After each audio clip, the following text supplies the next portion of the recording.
কথা বলার জড়তা দূর করে সবার সাথে ফ্রিভাবে কথা বলার বৈজ্ঞানিক উপায়। আপনি কি মানুষের সামনে গেলে মাথায় কথা আসে কিন্তু মুখ খুলতে পারেন না? আজকের ভিডিওটা শেষ পর্যন্ত দেখলে এই সমস্যা অনেকটাই কমে যাবে। আসসালামু আলাইকুম বন্ধুরা। একদম নতুন মানুষের সাথে দেখা হলে কিভাবে কথা শুরু করবে আর কিভাবে ধাপে ধাপে সবার সাথে ফ্রিভাবে কথা বলবে। স্টেপ 1, আগে মাথাটা ঠিক করো। কথা বলতে ভয় লাগে কারণ আমরা ভাবি ভুল করলে কি হবে। কিন্তু সত্য কথা হলো, যার সাথে কথা বলছো সে তোমার মতোই একজন মানুষ। এই চিন্তাটা মাথায় ঢুকলেই ভয়ের অর্ধেক শেষ। স্টেপ 2, প্রথম কথা কি বলবে।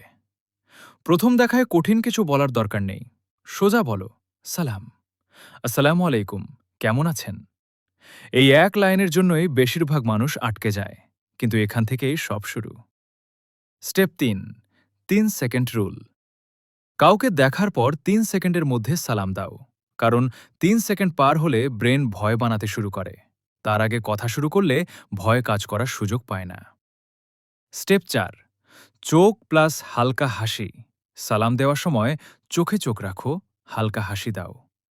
সায়েন্স বলে হাসি দেখলে সামনে মানুষও কমফোর্ট ফিল করে আর কথা সহজ হয়। স্টেপ 5, সালামের পর কি বলবে। সরাসরি কি করতাছ বলবে না, আগে একটা ছোট লাইন যোগ করো। উদাহরণ, আজকে আপনাকে এখানে দেখলাম, এখানে তো প্রায়ই আপনাকে দেখি। তারপর বলো, এখন কি করতাছেন।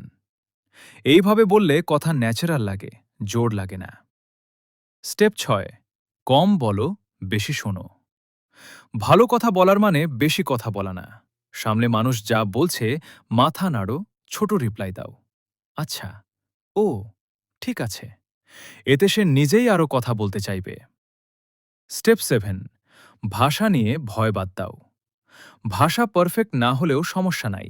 সায়েন্স ফ্যাক্ট, মানুষ শব্দের ভুল দেখে না, মানুষের কনফিডেন্স দেখে। ভাঙা ভাষা প্লাস শান্ত কণ্ঠ সমান সুন্দর কথা। আজকের ভিডিও এই পর্যন্তই। ভিডিওটা যদি ভালো লাগে অবশ্যই একটি লাইক দিবেন, কমেন্ট করে আপনার মতামত জানাবেন, আর এরকম আরও ভিডিও পেতে চ্যানেলটা অবশ্যই সাবস্ক্রাইব করবেন।